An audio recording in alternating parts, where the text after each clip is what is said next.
racing is a sport of extremes, of narrow margins, close call.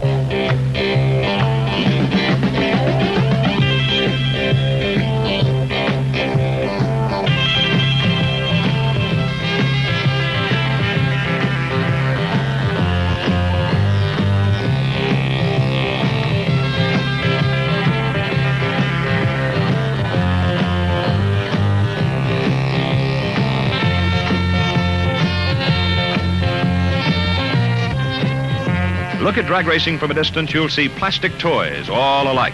Get close to it, you'll find it means many things to many people. Driving fast used to cost me money. Now I make money at it. Some people like to dance, some people like to go to bars and drink, and we just kind of ended up with this as a family project, more or less, to keep the kids all together, you know. It beats an 8-to-5 job, and we get to be our own boss. And we enjoy racing. If it wasn't for that, we wouldn't be doing it. I dig drag racing. It's the most thing because I've done it all my life. It's something I never thought was happening. My greatest aim in life at one time is I wanted to own a body shop and paint cars. Drag racing is my whole life. Hello, I'm Keith Jackson, here in Pomona, California, home of the National Hot Rod Association's Winter Nationals. You know, it was here in Southern California that the drag racers were moved off the streets, moved into controlled conditions so they could really let it all hang out. You take a quarter-mile stretch of straight pavement, make it into a stage, and let those drag racers turn loose all of that thunder and lightning.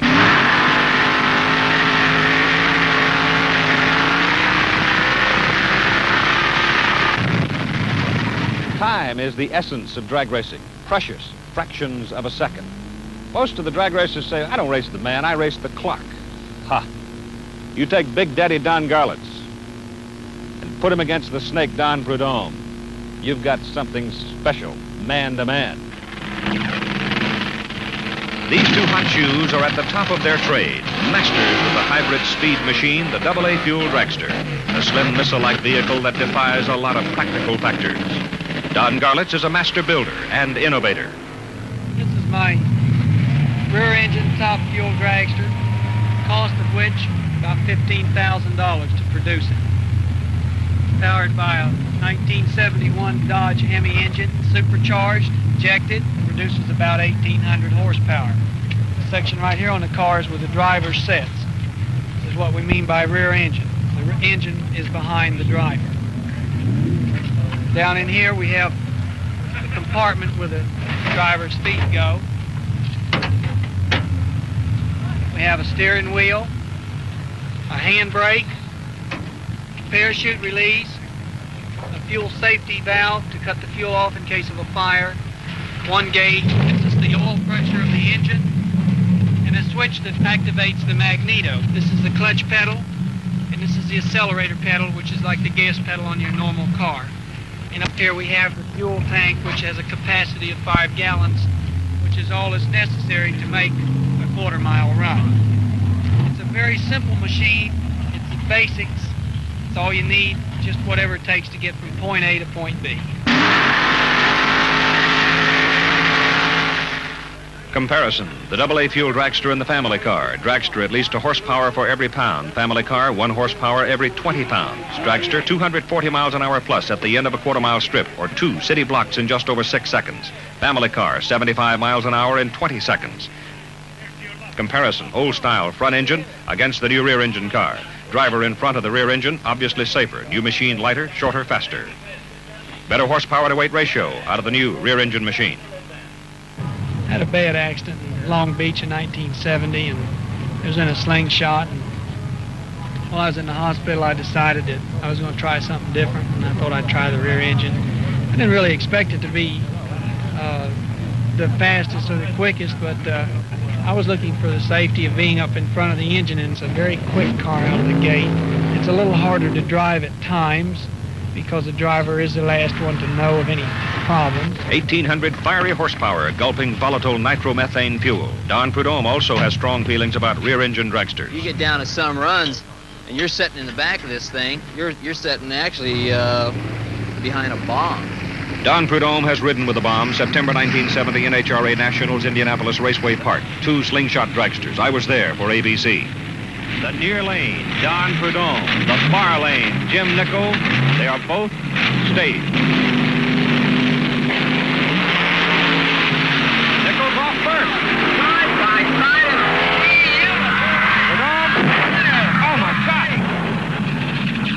At over 200 miles an hour, Jim Nickel's front-engine dragster literally ripped in half. Clutch sitting at his feet exploded like a circular saw gone wild.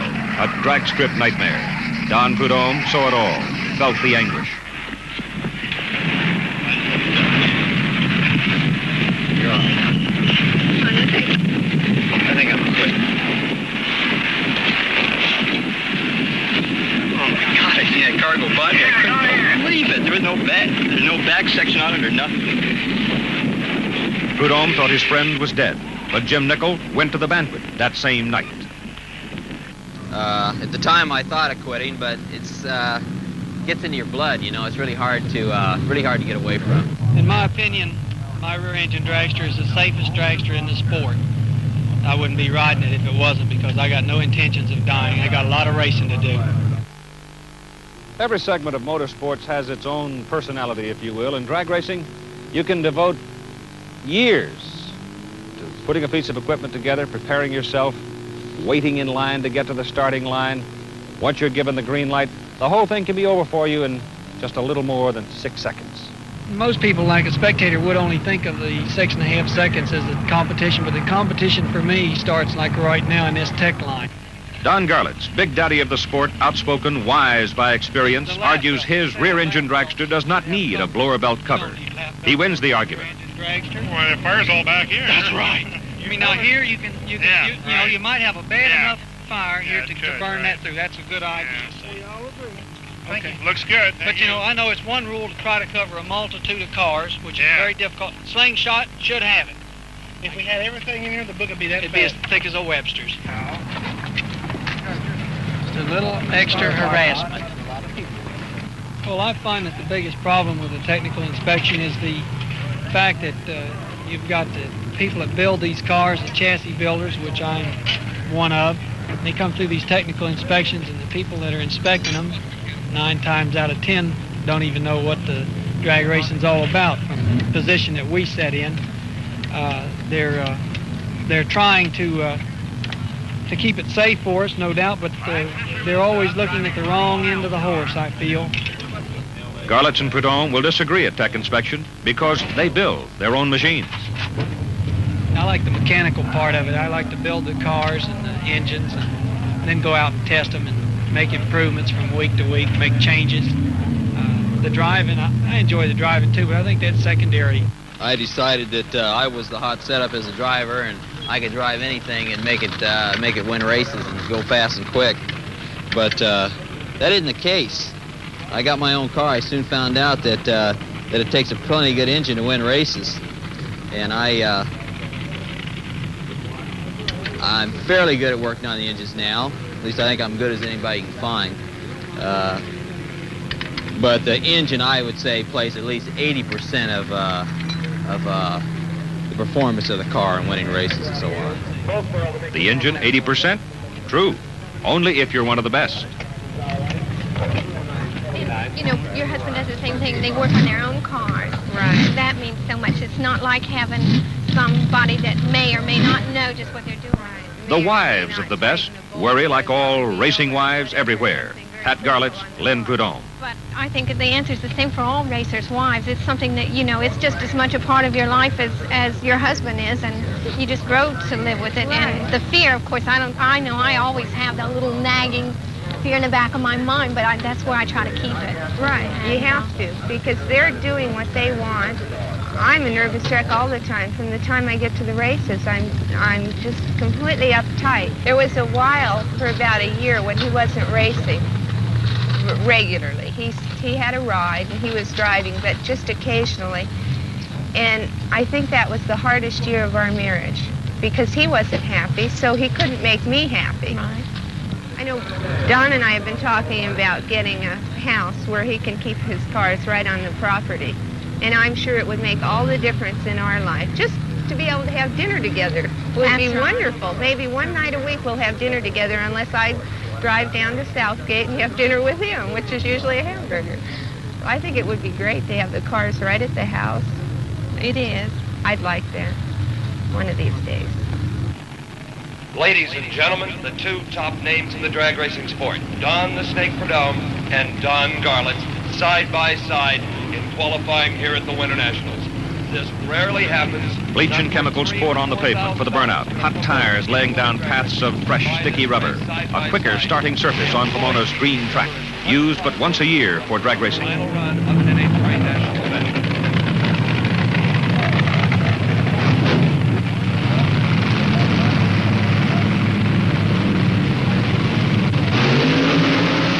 Prudhomme's engine sours, balks. He'll have to run again.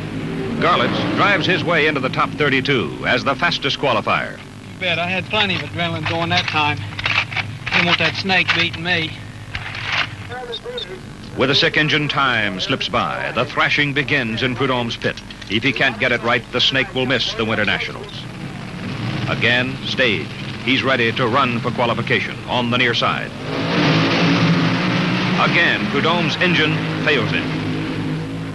How far back do you think you get? Well, word spreads that Prudhomme's in trouble, and help comes. Engine builder Keith Black, one of the best. Both men now, surgeons, over a suffering patient.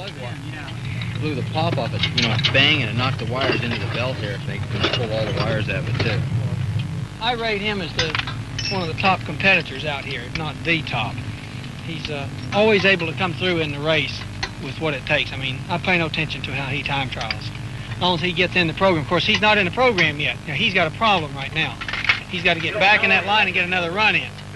And right now, that might be a real problem. He might just barely make it. What's the problem?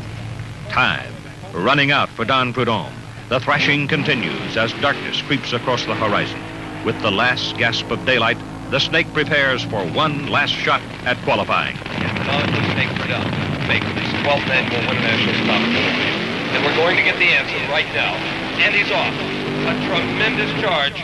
He makes the program. Unusual that Don Prudhomme would be caught in a desperate moment like this, but the best have those kind of days. Figured as long as it went straight and halfway did anything, you had to be in the show.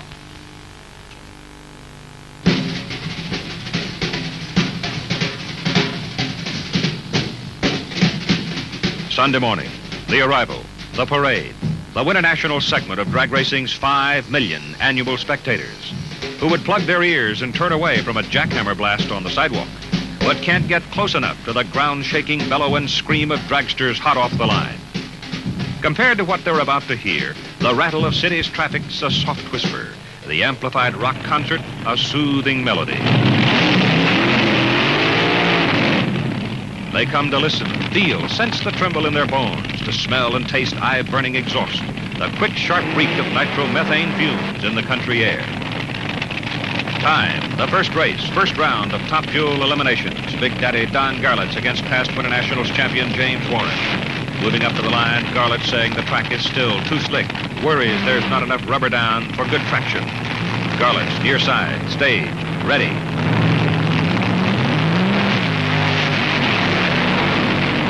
And Big Daddy Don Garlits, trying not to smoke his tires, guesses wrong. Well, she was just a little bit cold on the engine, and the track had a little more bite than I anticipated. We were afraid we had the bad lane, and we were afraid that it was going to get the tires loose, and I just left it a little too easy, and it bogged. Either it does right or it's totally wrong. That was totally wrong. Oh, it's terrible. It's like a trauma you go through, because the car was really running good. It's a very, very sad thing. The ups and downs of drag racing. You play chess, learn from each other. Big Daddy's error tells the snake, use more power on the start. Think time and how to save it. There's a great deal of concentration, boy. I'd say more so than any other type of driving. And there's no room for error. Covering a quarter mile, 230 miles an hour, and in 6 seconds, it can get away from you plenty easy. Elimination rounds continue throughout the day, reducing the field of Top Fuel dragsters to a final 2. For the snake, the quarter-mile strip is like a long highway. Now staged against top runner Danny Ungaius. Prudhomme's engine squirting fire, losing horses, but winning by less than a car length. Fire and blue smoke. Do you change the engine or not? Time. You have to make decisions almost as quick as you run the quarter mile. Burn it up. Yep. The dragster. Thing went crazy. Look at that one. An engine has sickness symptoms like a human. You listen, touch, smell, and sometimes, many times, you guess. Fuel mixture too lean, you overheat the engine. Too rich, you load it up. Too much nitro, you blow it up. Valves burn, pistons melt, bearings seize. Don and Keith Black pour through the list of what can go wrong. Looking at spark plugs of an engine like looking down a child's throat. You're looking for a clue. Yeah. Well, look at this. I think well, have you got time to pull the heads and change the thing or not? Well, it'd be darn near quicker quick. to try to change the motor, wouldn't it? Change the head, put the heads on it. Fix what? I don't know which is the quickest. You do. Okay, well, the thing of it is the other one has steel heads on it. Yeah, change the engine. Let's change the motor. Half an hour to do it, but another engine goes in time for another elimination run.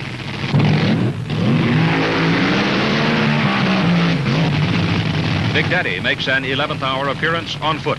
He has pushed aside his own personal misfortune to help an old rival. In drag racing, it's remarkable how often so many will turn to when help is needed.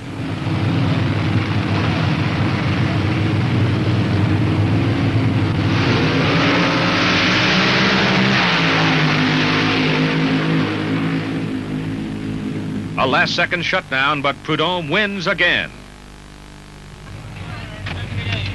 Boy, she just went down here. One run after another, hanging on. Prudhomme gathering an army of helpers. Let's go. All right, let's get it back.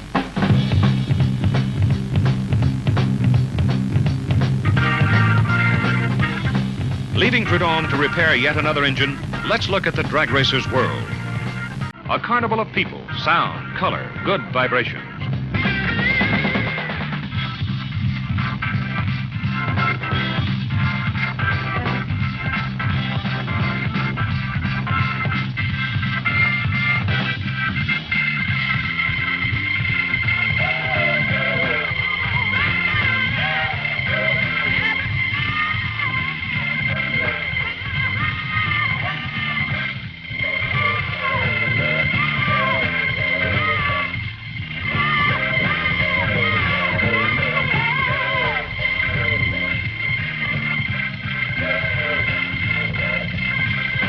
More than 100 racing classes grouped into 7 major categories.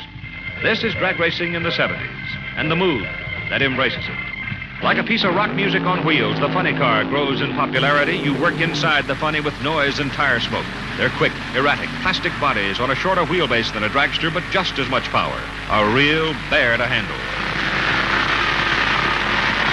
Women are beginning to excel and win in major drag competition. Among the successful ladies, funny car pilot Shirley Cha-Cha Muldowney. One thing hard about being a woman driver is the fact that we know we've got to go out there and do the best we can, but if a woman makes a mistake, it's going to be noticed more so if a man goes out there and makes a mistake. So we kind of don't hang in there as long as the fellas do. Not saying we can't do it, but we think it's best. Cha-Cha Muldowney, wife, mother, on the road 8 months of the year, an itinerant life, driving her funny car down one drag strip after another. She knows well the dangers of this sport, having lost the friend who got her involved. I figured if it can happen to him, it can happen to me. But I went right out the next week and I drove. And that's just like when you fall off a horse, you get back on it. And I'm a good driver, and I've got just as good a chance as anyone here. Women have better reflexes, and men psych very easily.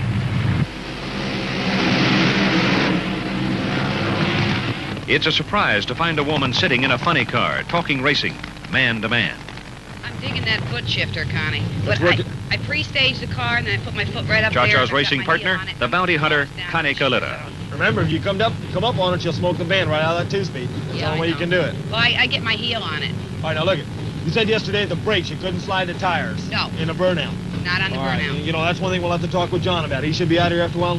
We'll change the mechanical linkage on it. I don't like the throw of it. You know, it just feels funny. Well, it's solid. See, the brake is solid. In other words, you don't have enough mechanical advantage on the master cylinder. It's hard. I have troubles. Everybody has troubles with it. It's just too much load on the rear end. I don't know about that in that bump spot. I just hope it gets a little bit warmer. Temperature cool, tires hard, track slick. Cha-Cha, one more chance.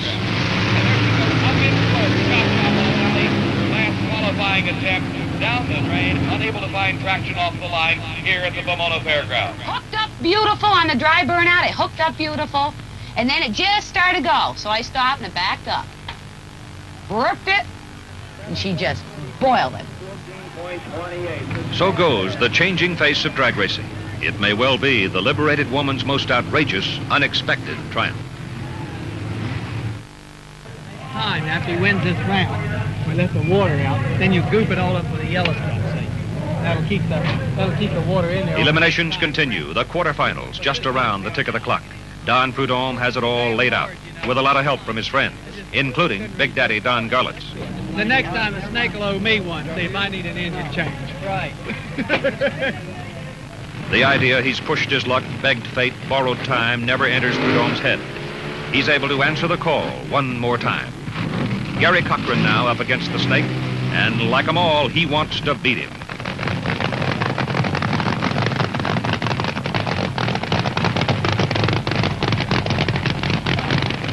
On the line.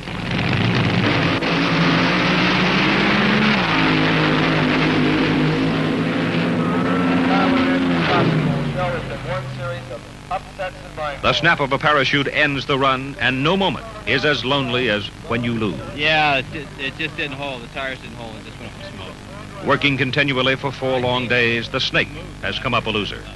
He's run that 1,320 yards so many times, but it's always different.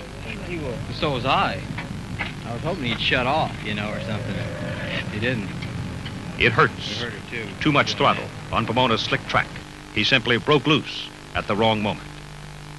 And it sure went up in smoke.